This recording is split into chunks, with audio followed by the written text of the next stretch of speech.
Voilà, donc le double contact avec Jean-Guy Wallem, avec qui j'ai l'honneur, je viens de lui dire, hors caméra, d'avoir une interview. Merci encore, monsieur Wallem, d'avoir accepté cette interview. Alors, quand on parle de Jean-Guy Wallem, régulièrement, on pense Racing Club de Lens, 1998, le seul titre encore en activité depuis cette époque. On pense aussi presque sélection en équipe de France, mais avant d'être le joueur que vous avez été, puis l'entraîneur aujourd'hui, vous commencez à Coussolre. Donc, comment ça se passe? Les parents étaient footballeurs, les parents l'étaient pas. Comment ça se passe à l'époque? Oui, j'avais un papa malheureusement qui est décédé, mais qui joue au football, qui a joué à un niveau amateur. À l'époque, le niveau amateur était quand même un peu plus relevé. C'était cette 3e division, donc j'allais voir les matchs et on tapait dans le ballon à côté, derrière les buts, comme d'habitude, autour du terrain, on courait et c'est vrai que ça a commencé là, donc tout doucement, petit club. Et ensuite, après, je suis parti sur Villers-sur-Nicole parce que j'étais à l'école à Maubeuge et j'avais rencontré un monsieur qui s'appelle Jean-Claude Giraud qui avait joué avec mon père et qui m'a pris en main, et le sport-études au Quesnoy derrière, et puis l'arrivée après à 15 ans au Racing Club de Lens. Donc là vous parliez justement de l'époque de l'adolescence, donc vous arrivez au sport-études à Valenciennes, vous aviez un club en même temps qui était lié déjà au sport-études? J'étais au Quesnoy et je revenais le week-end jouer avec Villers-sur-Nicole qui était mon 2e club, ou Louvroil qui a été le 3e club. Et donc j'étais resté, j'ai jamais joué à Maubeuge, j'étais resté vraiment dans le secteur. Ouais. Et ça me permettait de faire mes études en même temps et puis forcément le sport-études de profiter des heures de foot et de sport avec une plus-value. À quel moment on veut devenir pro? À quel moment on a conscience que ça peut arriver? Je dirais quand on intègre peut-être le centre de formation à l'âge de 15 ans où on rentre dans une structure professionnelle. À l'époque c'était pas la Gaillette, c'était le petit centre qui avait 15 chambres. J'étais à proximité du lycée Condorcet où j'ai fait seconde, première, terminale, donc voilà. Et puis on va au Stade Bollaert parce qu'on va voir les matchs le week-end. On est supporter et en même temps on fait partie de ce club-là. Donc on a cette petite étoile et on aspire en étant dans la tribune un jour fouler cette pelouse de Bollaert. Donc c'était un club que vous supportiez déjà dès l'enfance peut-être?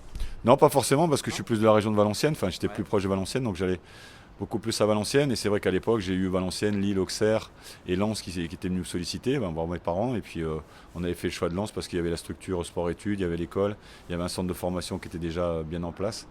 Et voilà, c'était un choix sur les deux conditions. Alors, très vite, vous avez été un peu le leader du groupe des jeunes du RC Lens, jusqu'à être capitaine très vite. Déjà, vous avez été avec les pros à 19 ans, vite titulaire. Comment ça s'est passé le déroulement au fur et à mesure? J'ai intégré donc, les 15 ans nationaux, quand je suis arrivé. Derrière, on a joué tout de suite, un peu l'année d'après, avec Eric Sicora, on a joué des matchs avec la réserve. C'était la D3, la vraie D3, où on jouait... on avait 17 ans à peine, contre des papas et des tontons comme on appelle, donc il y avait des costauds en face. Donc on a eu cet apprentissage pendant un an et puis derrière ça s'est très vite profilé avec une intégration, Eric 2-3 matchs avant moi, où je suis arrivé avec Joachim Marx qui avait une visibilité aussi sur les jeunes et quelques entraînements et puis j'ai été appelé pour être dans le groupe à Sochaux où à l'époque il n'y avait que 13 joueurs, donc il n'y avait que 2 remplaçants. Et alors il y a un grand patron qui arrive au RC Lens, Gervais Martel, qui dit on va jouer la Coupe d'Europe et puis finalement on descend des 2. Alors comment c'est vécu finalement? Parce que c'est vrai qu'il y a un petit peu le chaud et le froid qui souffle à ce moment-là. Oui, ça a été dû à des choses en interne sur lesquelles je ne vais pas revenir, mais il y a des garçons qui étaient en fin de contrat, Philippe Vercruis, Didier Sénac, Eric De Wilder, Gaëtan Huard, qui étaient des cadres et qu'on avait laissé en fin de contrat, donc ils sont partis à la fin de la saison où moi j'ai commencé à jouer avec Eric. J'ai côtoyé des grands joueurs et derrière on s'est retrouvé avec une équipe de gamins, quelques soucis financiers, pas un gros budget et donc on est descendu, mais je pense que cette descente-là, après c'est facile de le dire puisqu'on l'a vécu, nous a permis de construire un groupe, construire un état d'esprit, des garçons qui se connaissaient et puis de remonter assez rapidement avec cette relation humaine qui s'est créée. Ouais. Mais justement, vous êtes assez vite remonté finalement. Bon, il y a eu des joueurs qui ont émergé comme Roger Boli, comme vous en citerez certainement d'autres. Mais la Coupe d'Europe, est-ce qu'on y pense tout de suite ou d'abord on se dit on va se maintenir, on va y aller tranquillement parce que finalement c'est ce que vous avez fait? Quand on a connu l'étape de la descente, c'est clair que la remontée c'était se stabiliser et puis derrière Patrice Berg est arrivé avec ce terroir du Nord-Pas-de-Calais qu'il connaissait très bien. Il connaissait très bien Gérard Rouillet. Donc il y a eu des connexions et puis on a créé un groupe, comme vous l'avez dit, sublimé par Roger Boli, par Mustapha El Adaoui qui sont arrivés, par un Australien qui arrivait à Lens Robislater. Et cet état d'esprit-là a fait on est remonté, mais avec des barrages drastiques, puisque c'était 2 groupes de Ligue 2. Il fallait faire croiser. Et on a été repêché au dernier moment par la DNCG, puisque Bordeaux et Nice avaient eu des problèmes. Voilà, donc peut-être cette justice entre guillemets sportive qui nous a permis de remonter. La fameuse histoire avec Claude Bèze, on s'en souvient. Donc après, l'équipe se consolide en Division 1 et puis la Coupe d'Europe, un fameux soir de mai 95, le match face à Caen. On a le sentiment déjà d'une petite consécration avec tout ce groupe qui a émergé en Division 2. Oui, mais voilà, c'était notre force, on a créé cette dynamique. Derrière sont arrivés des joueurs qui ont donné une plus-value.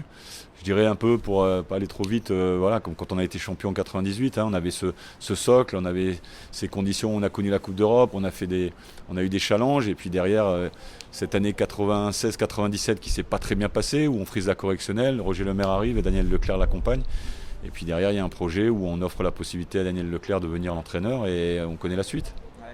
Justement, vous faites parfaitement la transition parce que j'allais parler justement de 96-97. Il y a le recrutement de Vladimir Sminser, de Sacha Reichkov à l'époque, dont on parlait beaucoup au moment de son arrivée, de David Régis qui était là pour renforcer aussi, j'allais dire, le turnover dans l'équipe du RC Lens. Est-ce que c'est pas la mutation ratée finalement, notamment avec l'arrivée d'un entraîneur de l'extérieur? Oui, après il y a eu Slavo Mouslin qui arrive et on gagne les 4 premiers matchs. Ouais. Donc on est en tête au bout des 4 premiers matchs. Ouais. La dynamique est là. Fred Mérieux aussi qui arrive avec sa patte gauche et voilà, ça se passe bien. Puis derrière, moi je me blesse, il y a quelques problématiques en interne, des joueurs qui se blessent aussi. Et puis c'est pas une excuse, mais le stade était en travaux et on sait que quand des stades sont en travaux, c'est toujours un peu compliqué. Si vous regardez un peu tous les clubs où les stades sont en travaux, ils vivent une saison difficile. Et c'est vrai qu'on a failli passer à la trappe, comme on dit. Et Gervais, après la décision de changer d'entraîneur et d'appeler Roger Lemaire, qui était un ancien de la maison, avec Daniel qui connaissait le club. Et on s'est sauvé, je dirais pas tranquillement, mais on a fait le boulot. Et puis derrière, c'est construit cette équipe avec, comme on avait frisé la correctionnelle, je pense qu'ils ont fait très attention au recrutement. Alors l'idée est géniale puisqu'on sait ce qui s'est passé d'associer Ziani et Dromnia qui avaient joué à Bastia ensemble. Voilà, Vladimir qui s'est fondu dans le groupe, Tony Vérel qui est arrivé, Marc-Vivien Fouet aussi, paix à son âme, qui était là. Donc il y avait du costaud et puis surtout une équipe avec un entraîneur qui nous faisait jouer de l'avant, qui se posait pas de questions et voilà, on connaît l'histoire. Alors dernière chose sur cette saison 96-97, comment ça se passe en fait quand on gagne, vous l'avez dit, on gagne les 4 premiers matchs et puis au final c'était peut-être une bêtise, mais moi parmi les supporters j'ai entendu Mérieux et Wallem se sont pris la tête. Est-ce que c'était ça ou est-ce que c'était en interne en général, il y a eu une sorte d'explosion dans le vestiaire? Je me suis blessé, donc après qu'avec Fred on a des caractères différents comme j'ai pu avoir avec d'autres joueurs, mais on n'a eu aucun souci. Ça a été les 4 premiers matchs. Est-ce qu'il y a eu de la suffisance? Est-ce qu'on s'est cru trop bon à un moment donné? Puis après derrière la réalité du groupe a fait qu'on était peut-être pied au plancher puis qu'on a explosé par la suite. Donc non, il n'y a eu aucun souci là-dessus. On a des différends comme tous les joueurs de caractère. Il en fait partie, j'en fais partie. Donc, mais vous savez, dans ces cas-là, quand on gagne, tout va bien, mais c'est là qu'il faut aussi régler les quelques soucis. Et puis quand on perd, on cherche des choses et on essaye de trouver des excuses ou surtout à Lens, c'est un village, les supporters sont au courant de tout, mais non, il n'y avait aucun problème à ce niveau-là. D'accord. Donc là, du coup, la solution, je me souviens avoir interviewé sur ce double contact justement Sébastien Dallet qui avait parlé de la première décision de Roger Lemaire, déjà d'épurer un peu le groupe qui était fort nombreux, il faut le dire. Est-ce que d'après vous, parmi les joueurs qui êtes restés, vous avez le sentiment que c'était déjà ça éclaircissait un peu les choses? En général, quand on a un objectif de maintien ou un autre, mais bon voilà, on essaye de travailler avec un groupe réduit, de stabiliser, d'avoir des repères, de concentrer un peu cet objectif avec des joueurs cadres éventuellement, et puis des joueurs qui s'affirment. Donc c'est ce qu'il a voulu faire, bon, c'est son expérience aussi, et puis bon, il a réussi, donc je pense qu'il a été aidé par Daniel qui connaissait bien le groupe, puisqu'il était au club déjà depuis quelques temps, au centre de formation.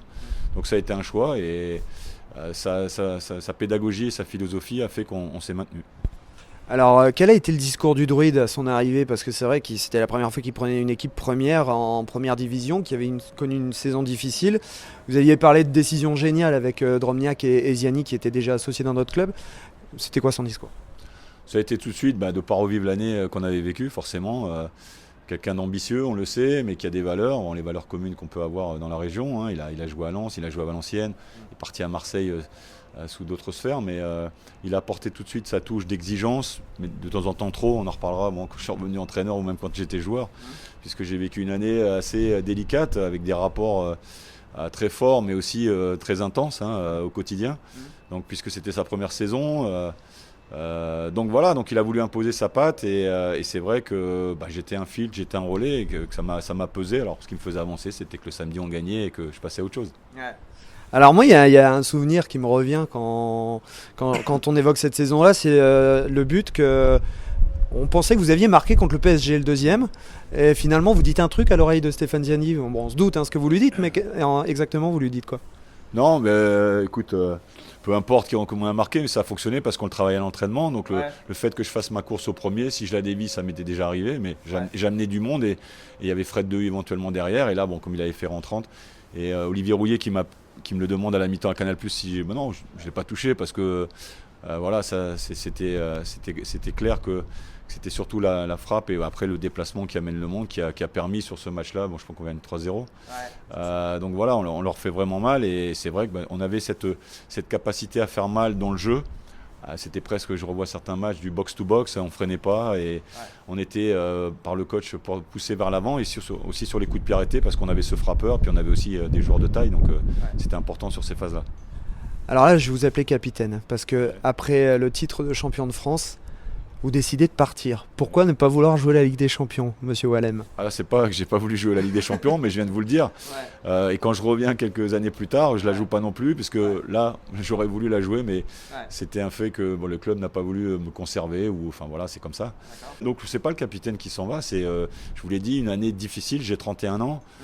Daniel tous les jours, cette exigence, je vais dire ça en football, mais je vais l'utiliser, cette pression quotidienne qui me mettait par rapport au groupe, de faire le filtre, d'avoir un discours, c'est le cas de le dire, moins exigeant que lui pouvait l'être.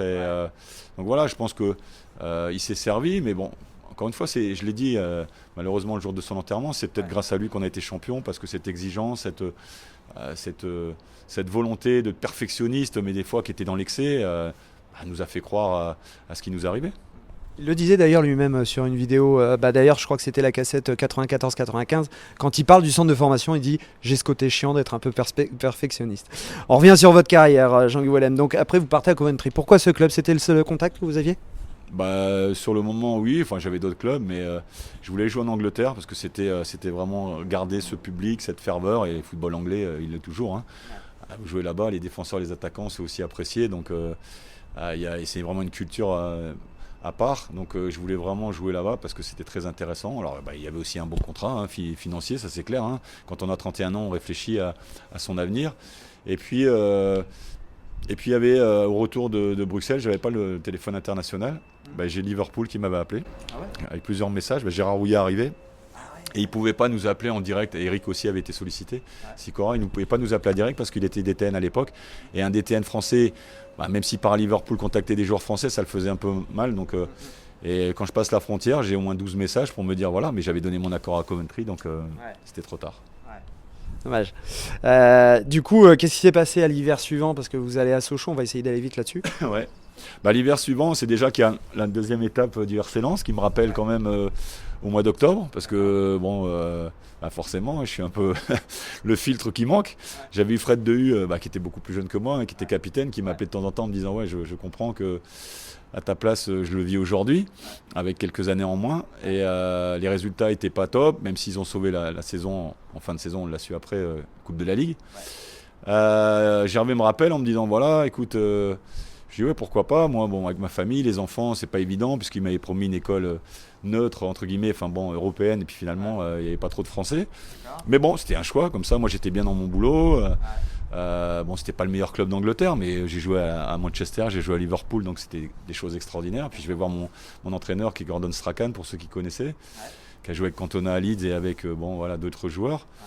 Et je vais le voir en disant coach, voilà, ma famille en difficulté, Lens me rappelle, voilà, il avait connu ces problèmes-là parce qu'il n'était jamais parti d'Angleterre. Et puis finalement, je pense que Gervais fait peut-être un peu le tour du club, et puis c'est pas si simple que ça. Il y a peut-être de la contradiction. Et derrière, je me retrouve un petit peu dans l'embarras, puisque plus de nouvelles, et j'avais dit à mon coach que je partais en décembre, parce qu'il voulait me garder au moins jusque-là. Derrière, il faut trouver une porte de sortie. Donc à l'époque, j'ai même eu Lille qui était en seconde division qui m'a appelé. Et je dis moi, si j'ai pas le choix, il faut que je revienne dans la région éventuellement. Les enfants ont repris l'école.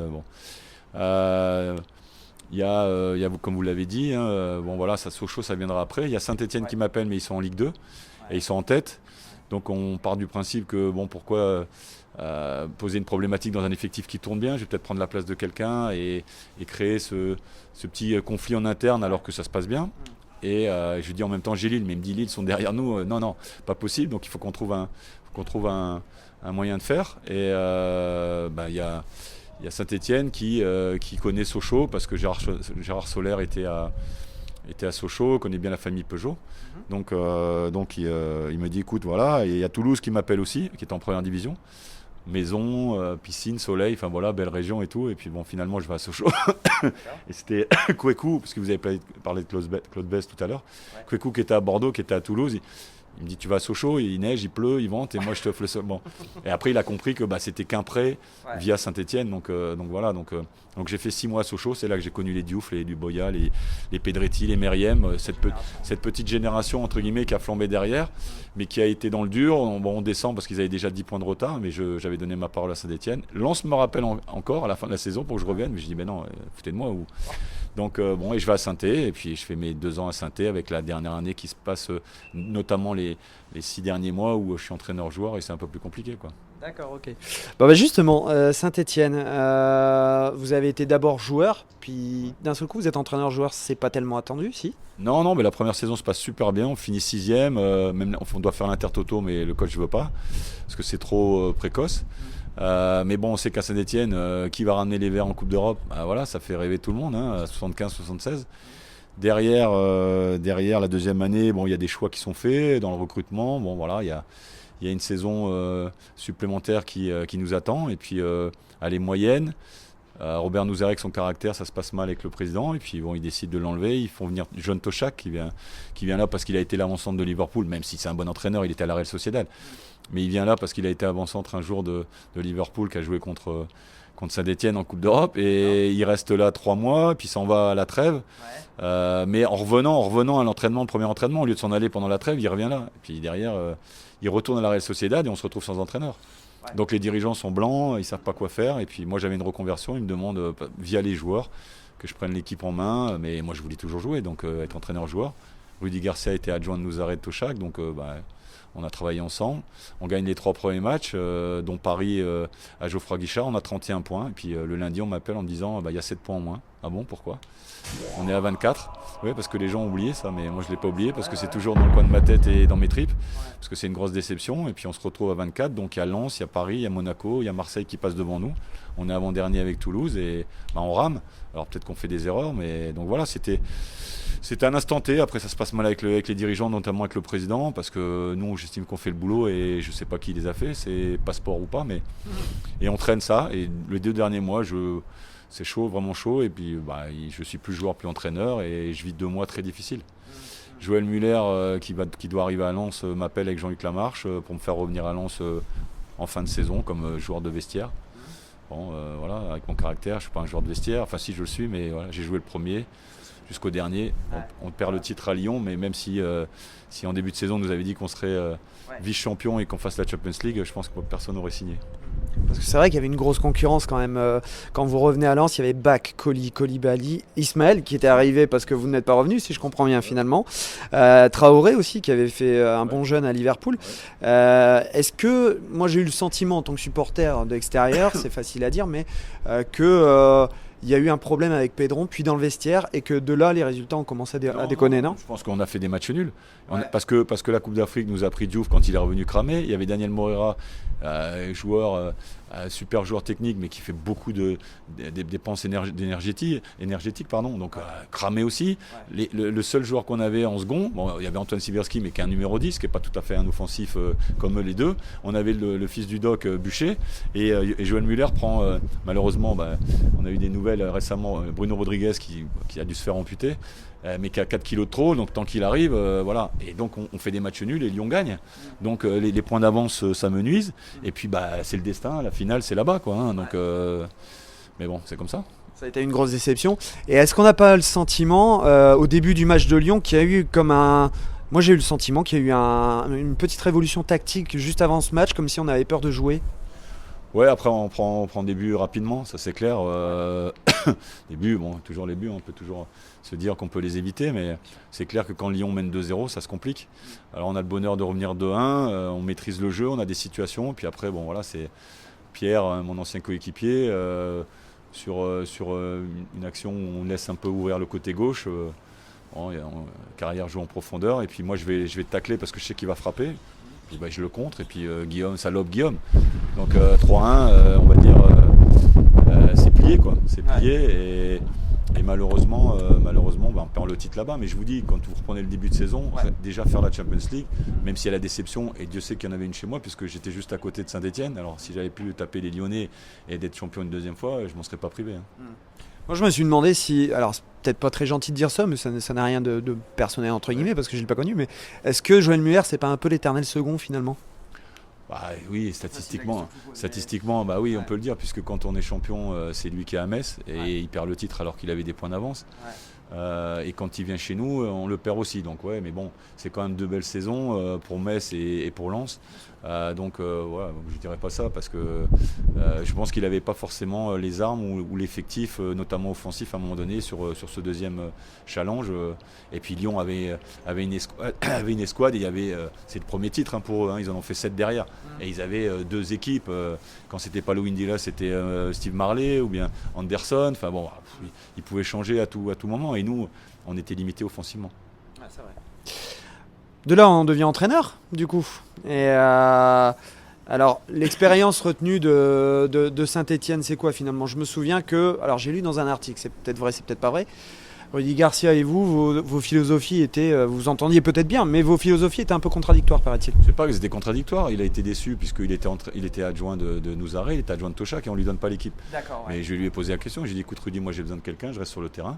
Et ça a bien fonctionné. Bon, l'affaire des faux passeports fait que forcément à un moment donné, on peut être en désaccord. Le président lui donne le challenge et il lui promet peut-être l'équipe l'année d'après, sauf qu'il l'a pas pris. Mais bon, aujourd'hui Rudy, on sait, même s'il a pas de club actuellement, la carrière qu'il a faite, et il n'y a rien à dire. C'est sûr, il a surpris beaucoup de monde. Quel était votre modèle d'inspiration quand vous commencez votre carrière? Moi, j'avais côtoyé tous les entraîneurs, donc je prenais un peu de tout le monde. Hein. Chacun apportait des choses, hein, du centre de formation jusque l'Angleterre et jusque les derniers coachs que j'ai pu connaître. On prend dans chacun, et puis après on a ses propres principes.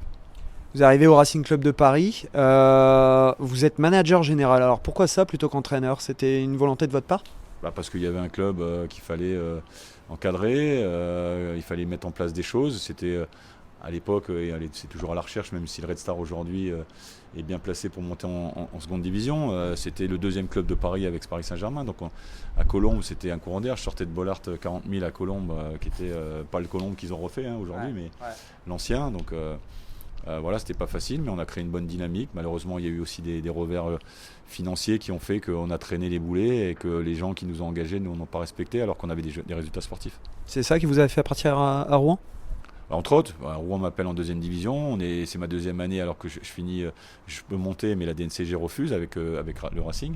La deuxième année, on est en tête et on est en Coupe de France, mais on n'est pas payé. Donc à un moment donné, Rouen vient. Bon, ils sont derniers en Ligue 2, c'est compliqué. On ne se sauve pas. On descend en national. Bon, après, en national, c'est vrai que ça se complique un peu parce que c'est un championnat qui est difficile. Le projet à Rouen, c'était quoi? C'était d'essayer de refaire un club de Ligue 1 quand même? Non, c'était de remonter surtout, assez vite. Et puis après, derrière, c'est une région de football. On le voit cette année, avec la Coupe de France et tout. Il y a QRM qui est au-dessus, mais Rouen reste le club de la ville, hein, ça c'est sûr. Donc, et il y a un enthousiasme. Moi, je me rappelle d'un derby contre le Havre où on joue devant 15 000, donc c'est magnifique. Alors après, vous partez quand même relativement vite de Rouen. Donc après, vous allez à René, à Roy, au Paris FC. On a l'impression vous recherchez un petit peu l'équilibre dans ces clubs-là, parce qu'on a l'impression que c'est des clubs qui n'ont pas tellement de projets, surtout en Belgique. Ouais, mais enfin, c'est un ami président qui était en difficulté, donc il m'avait appelé. J'ai fait 4 mois là-bas et ça me permettait de travailler, de connaître le football étranger en tant qu'entraîneur. Derrière, il y a le PFC où je fais une très belle saison, et puis Harry-Blanche, qui descend, et avec un retour aux sources compliqué, puisque le club a 30 millions de dettes et il faut absolument remonter. Alors justement, moi en tant que supporter, je me disais, on tient peut-être le bon bout. Un ancien qui reprend le club, c'est des formules que j'ai toujours beaucoup aimées. On a parlé de Lemaire, on a parlé de Leclerc. Là, c'est vous. Et puis, vous m'inspirez un petit peu comme Didier Deschamps arrive à la tête de l'équipe de France. Vous arrivez au RC Lens, et je suis persuadé que Lens trouve la bonne solution. Quelle était l'ambition profonde, la restructuration sur le long terme? Ah non, c'était déjà de remonter absolument. Il y avait 200 salariés. J'ai vu que Saint-Etienne, là, j'ai un peu disait qu'il y avait des salariés qui étaient chauds, parce que s'ils ne remontent pas tout de suite, c'est compliqué. Ouais. C'était la même chose pour moi, dans un club que je connaissais, qui était mon club. Alors, ils me connaissaient joueurs, ils ne me connaissaient pas entraîneur. Ouais. Il y a eu une descente catastrophique, à tous les niveaux. Donc, il a fallu humainement déjà redonner confiance à tout le monde. Puis après, c'est les résultats qui redonnent confiance. Alors, on n'a pas fait une saison exceptionnelle, mais on finit champion et on remonte. Ouais. Point. Et qu'est-ce qui se passe après? Parce que on arrive en Ligue 1, ça se passe bien. Ouais. Et pourquoi derrière ça ne suit pas? La première saison, on remonte, donc voilà, avec des gens de confiance, avec des gens qui n'ont pas les compétences extrêmes. Je viendrai sur le troisième volet, puisque c'est ça. La seconde année, on finit 11e avec Dominique Cuperly qui vient me rejoindre comme adjoint. Ouais. Mais il me dit à la fin de saison, il me dit, tu sais, on a fait un miracle, on n'en fera pas deux. Si l'effectif ne change pas, ça va être compliqué. L'effectif n'a pas pu changer parce qu'il y a des mecs qui avaient des gros contrats. Ouais. Et c'était compliqué de les faire partir. Ouais. Et puis la troisième année, Jacques Santini arrive. Moi, ça me va bien. Je vais apprendre de lui et je vais bouffer de son oxygène et de son savoir. Sauf qu'avec Daniel, ça ne se passe pas bien. Et voilà, donc tous les jours, quand on arrive au stade... c'est tendu et les joueurs le ressentent. Et puis au mois de décembre, je décide de partir parce que je ne peux pas continuer dans une ambiance comme ça. Et avec les résultats, c'est mon club, donc je laisse la main en espérant que ça aille mieux pour eux. Pourtant, j'allais dire, je suis peut-être en train de me dire que j'ai eu tort en pensant ça, mais j'ai eu le sentiment que vous étiez un peu son fils spirituel à Daniel Leclerc, parce qu'en plus, vous avez un parcours un peu similaire dans la région de Valenciennes, barbu, un calme olympien, etc. Qu'est-ce que justement Non, moi j'avais pas de problème avec lui, sauf toujours cette exigence qu'il voulait jouer en 4-3-3 déjà quand on est remonté de Ligue 2. C'est compliqué. J'ai pas Ziani, j'ai pas Marc Fouet, j'ai pas de Romniak, donc ni Smisser, donc je peux pas. L'objectif c'est de remonter, terminer. C'est surtout avec Jacques où ça s'est mal passé. Je pense que chacun ne s'est pas entendu, les vieux grognards, des expériences et des caractères différents. Et quand vous demandez à un groupe d'être exemplaire, que vous avez déjà pressé pour la remontée, pour la deuxième saison, 11e, une bonne saison en Coupe de France puisqu'on perd en demi-finale à Monaco, la troisième année c'est compliqué de faire mieux. Et comme vous ne donnez pas l'exemple dans le staff, entre guillemets, dans l'encadrement, les joueurs s'en servent. Donc après vous arrivez à Auxerre, un profil de Congo d'abord. Ouais, alors justement j'allais vous poser la question parce que j'ai vu qu'il y avait Congo et Auxerre en même temps. C'était pas trop dur ça, double casquette comme ça? Je suis au Congo, je suis pas à Auxerre. Je vais à l'équipe nationale du Congo via Gérard Bourgoin, qui est président Auxerre. D'accord. Ça se passe bien. Moi je suis content d'avoir une sélection. Ça me permet de souffler par rapport à l'expérience lensoise. Ouais. Et derrière, comme à Auxerre ça se passe pas très bien, il me dit écoute, moi je vois que le travail que tu fais au Congo, tu vas venir à Auxerre, tu vas faire les deux. Il y a des dates internationales donc on joue pas. Ouais. Sauf que ça m'a coûté cher puisque je pense que Giroud n'a pas été très content. Au lieu de mettre son veto, je sais pas, et puis il m'a cassé les bonbons derrière. Donc on sait que c'est compliqué quand on est là-bas et en même temps à l'étranger. Donc au dernier moment, j'ai fait un choix. J'ai dit au Congo que je quittais la sélection. J'ai laissé mon adjoint et je suis resté à Auxerre, mais c'était déjà compliqué. Donc quand j'étais au Congo, ils me cassaient du sucre sur le dos. Quand j'étais à Auxerre, les Congolais n'étaient pas d'accord. Donc ça a été très compliqué. Alors après, vous allez en Belgique, au Maghreb. Pourquoi ces choix-là? C'était aussi pour souffler aussi peut-être? Vous disiez que... Avec vous, je pense que le personnage que je vous ai dit m'a cassé certainement un peu quelques portes, m'a fermé quelques portes en France. Donc, mais bon, après, j'ai peut-être pas fait les bons choix non plus. C'est pas une excuse. C'est pas que lui. J'ai certainement pas fait que les bons choix et ça, je les assume. Donc, c'est des choix de carrière. Le métier d'entraîneur est compliqué, c'est difficile. Vous n'avez pas de résultat, on le sait, ça m'est arrivé. Même quand j'en ai, des fois, on vous enlève parce que la personnalité ou éventuellement le désaccord que vous pouvez avoir ou un changement d'entraîneur, c'est comme ça. Donc c'est un équilibre fragile. Alors justement, j'allais dire, il y a des endroits effectivement où ça a marché. On disait tout à l'heure, Lens, j'étais un peu surpris que vous soyez parti. Mais il y a aussi Chartres, 31 victoires, 12 nuls, 12 défaites, c'est plutôt bien. 2 ans, 2 fois deuxième. Après, je vais à Saint-Raphaël aussi, ça se passe bien. Mais voilà, premier président qui veut faire l'équipe, c'est compliqué. Et le deuxième, pas content parce qu'on n'est pas monté alors que j'avais fait deuxième et quatrième. Et il me restait 1 an de contrat. Et il vient dans le vestiaire en disant que ça s'arrête. Avec petit échauffouré parce qu'il était peut-être pas dans un état normal. Ah, d'accord. Ouais, gentil. Ok. On a des nouvelles avec vous, c'est sympa. Donc après l'Athletic Paris. Projet compliqué parce que je voulais revenir en national. C'est un club qui était monté 7 fois en 10 ans. Peu de structure. Ils sont redescendus aussi vite parce que moi, quand je suis parti, il a pris 3 entraîneurs derrière. Ça n'a pas fonctionné. On s'entraînait au stade Boutroux dans le 13e arrondissement synthétique et on jouait à Charletti sur un grand stade vert. Donc compliqué. C'était difficile pour eux. Mais tu ne peux pas refuser la nationale quand un club comme ça monte. Donc ça n'a pas été évident. Et Colmar, là, c'est récent, c'était il n'y a pas si longtemps. Là, c'était plus compliqué, Colmar. C'est quoi? C'est la région? Non, pas du tout. Non, mais j'ai aucune excuse là-dessus. Je suis arrivé quand ils étaient derniers il y a 2 ans. Et on se sauve, on finit même 6e, donc super dynamique. Compliqué parce qu'effectif moyen. Et puis nouveau recrutement et on pense qu'on va repartir de l'avant. Je signe 2 ans. Et puis on est en difficulté parce que mes offensifs répondent pas. Il y a un blessé pendant la préparation et puis on fait des matchs nuls, on n'avance pas. Et au mois de décembre, on décide de se séparer, mais je m'entends très bien avec le président, qui est un bon mec, qui s'investit personnellement. Là, ils sont encore en difficulté, mais on voit que les changements ne sont pas toujours les bonnes choses, mais c'est comme ça. Et maintenant, Béthune. Le premier bilan qu'on peut tirer depuis le début d'année, on ne peut pas être mécontent. Oui, après c'est un projet sur la durée. Moi, je suis arrivé, un chantier, c'est toujours un chantier, même si on est bien... pour l'équipe première, j'espère que ça va continuer.